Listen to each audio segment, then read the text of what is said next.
जी, अस्सलाम वालेकुम। मेरा नाम रेहान ख़ान है और मैं जो है बाइक पे ट्रैवलिंग करता हूँ। सोलो ट्रैवलिंग मैं करता हूँ ज़्यादातर। और मेरी कोशिश ये होती है कि मैं आप लोगों को जो है गाइड कर सकूँ कि अगर जो लोग भी सोलो ट्रैवलिंग करना चाहते हैं अपनी बाइक के ऊपर, भले आपके पास 70 बाइक हो या आपके पास 150 सीसी बाइक हो, तो उसके लिए आपको जो है वो कम से कम जो है सोलो ट्रैवलिंग के लिए सबसे पहले आपका माइंड मेकिंग होना बहुत ज़रूरी है। क्योंकि सोलो ट्रैवलिंग जो है वो सबसे बेहतरीन एक ज़रिया होता है आपको ट्रैवलिंग करने के लिए। जहाँ पर आप ट्रिप करते हैं उस लोकेशन को आप अपनी मर्ज़ी के हिसाब से विज़िट करते हैं। तो सोलो ट्रैवलिंग के अंदर ये है कि कभी आपको नाइट में ट्रैवलिंग करना पड़ती है, कभी दिन में करना पड़ती है। लेकिन देखें, जब भी आप ट्रैवलिंग करें तो ख़ास तौर पे आपने सेफ्टी का तो लाज़मी ख़्याल रखना है।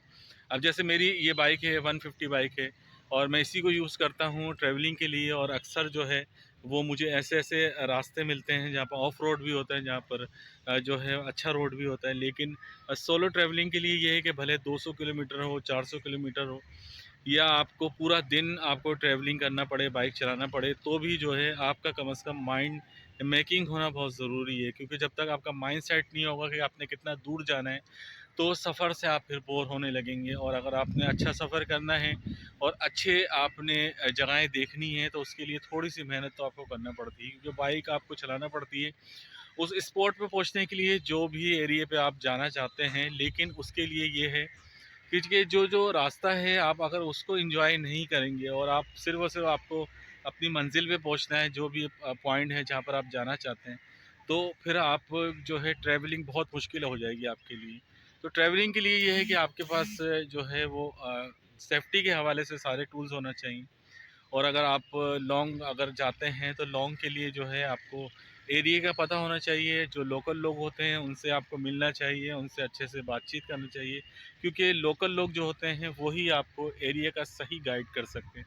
कभी-कभी ऐसा होता है कि आप ऐसी जगह पे होते हैं कि जहाँ पर जो है वो आपको पता ही नहीं लगता कि आपने जाना किधर है, क्योंकि गूगल मैप भी अक्सर जगहों पे काम नहीं कर रहा होता। तो लोकल जो होते हैं वो आपको सही गाइड करते हैं कि किस रोड से आपने जाना है। अक्सर मैं जब ट्रैवलिंग करता हूँ तो मैं काफ़ी जो है वो ऐसी जगहों पे फँस जाता हूँ कि जहाँ पर जो है वो गूगल मैप भी काम नहीं कर रहा होता। फिर अक्सर ऐसा होता है कि आपने जाना किस तरफ है, कौन-सा रूट आपने लेना है जहाँ से।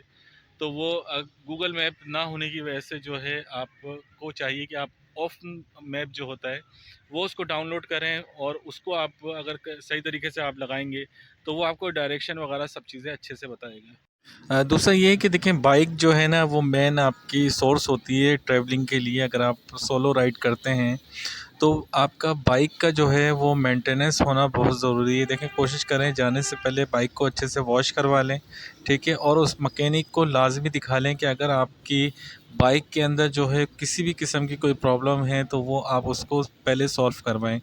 एक्स्ट्रा जो है ट्यूब आपके पास होना चाहिए, और बाइक के लिए हर टूल्स आपके पास होने चाहिए जो यूज़ होते हैं। ये कि सोलो ट्रैवलिंग के लिए आपके पास बाइक आपकी बिल्कुल परफेक्ट होना चाहिए। और पंचर का सामान भी आपको साथ रखना चाहिए, क्योंकि अक्सर ऐसी जगहों पे आपको पंचर वाला भी नहीं मिलता है और आपने जो है अपनी बाइक को जो है वो खुद ही पंचर लगाना होता है। तो वो अक्सर ये है कि आपको कम से कम जो है वो किसी भी पंचर वाले के पास जाके आपको उससे थोड़ा सा गाइड कर लेना है कि भाई किस तरह से पंचर लगता है। और वो जब आप एक दफ़ा सीख लेंगे तो फिर आप इजीली पंचर लगा सकेंगे। बाकी आपके पास इतना टूल्स होना चाहिए कि छोटे-मोटे जो काम होते हैं, जैसे क्लच वायर का होता है, या अगर बाइक के अंदर जो है अगर प्लग ख़राब हो जाता है, तो वो अगर आपने सही करना हो तो उसके लिए आपके पास छोटे-मोटे टूल्स तो लाज़मी होने चाहिए। वैसे तो ये है कि अक्सर जो है आपको पंचर वाले भी मिल जाते हैं, मैकेनिक भी मिल जाते हैं।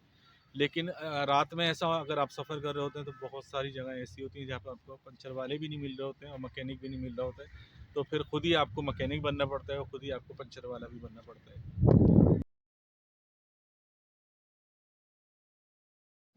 देखिए, जब आप सोलो राइड करते हैं तो कहीं पर जो है वो आपको ऑफ रोड भी मिलता है, कहीं पर आपको अच्छा रोड भी मिलता है। तो इसके लिए ज़रूरी ये है कि आप हमेशा जो है गूगल मैप पे ही ना चलें, बल्कि लोकल एरियाज़ में जो लोग होते हैं उनसे आप पूछ लें कि बेस्ट रूट कौन-सा होना चाहिए किसी भी मंज़िल पे पहुँचने के लिए। क्योंकि अक्सर गूगल मैप आपको गलत ले जाता है, जिसकी वजह से आप मुश्किल में फँस जाते हैं। क्योंकि बाइक को जो है वो आप जब चला रहे होते हैं तो आपका ध्यान बार-बार गूगल मैप पे भी जा रहा होता है। लेकिन आप किसी अगर लेकिन आप लोकल से किसी पूछ लेते लोकल हैं से अगर आप पूछ लेते हैं कि कौन-सा बेस्ट रूट होता है, तो वो आपके लिए एक एक फ़ायदेमंद बात हो जाती है। और देखें मैं ज़्यादातर जो है वो GS 150 पे सफ़र कर रहा होता हूँ, तो इसकी स्पीड भी बहुत अच्छी है। लेकिन कोशिश करा करें कि जब भी बाइक को आप चलाएँ तो आप 60 से ऊपर ना क्रॉस करें, क्योंकि अचानक से कोई भी गाड़ी रोड पे आ जाती है जो एक एक्सीडेंट की बाइस बन सकती है। तो हमेशा आप जो है वो ध्यान रखें, और साइड पे भी अगर देखें, नज़ारे भी देखें आप, तो आपका रोड पे ध्यान होना बहुत ज़रूरी है, क्योंकि अक्सर ऐसे नेचर्स आपके पास आ जाती हैं कि आपका पूरा ध्यान उस पे चला जाता है।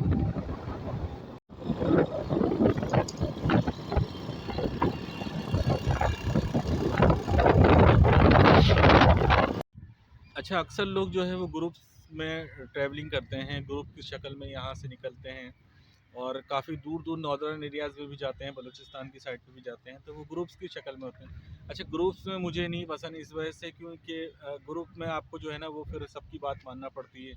कहीं आपका दिल नहीं होता रुकने का, कहीं आप जो है अपनी मर्ज़ी से कुछ देखना चाहते हैं, विज़िट करना चाहते हैं, या कुछ अपनी मर्ज़ी से खाना चाहते हैं, तो वो ग्रुप्स के अंदर ये होता है कि आपको सारी चीज़ें उनके हिसाब से चलना पड़ती हैं।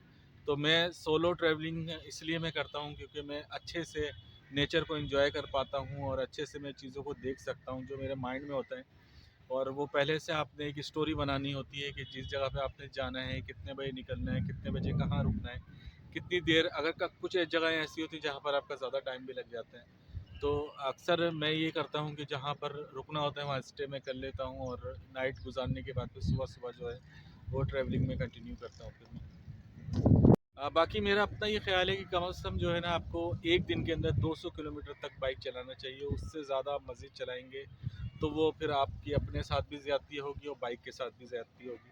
जब लंबा सफ़र हो तो कम से कम जो है बाइक को 1 घंटा चलाने के बाद या 2 घंटे चलाने के बाद कम से कम 10 मिनट का उसको रेस्ट दें और अपने आप को भी दें, ताकि आप दोबारा से रिफ़्रेश हो सकें और फिर आगे का सफ़र कर सकें। कुछ लोग मेरे से पूछते हैं कि 70 बाइक पे जाना चाहिए, या कुछ लोग कहते हैं कि 150 सीसी बाइक पे जाना चाहिए।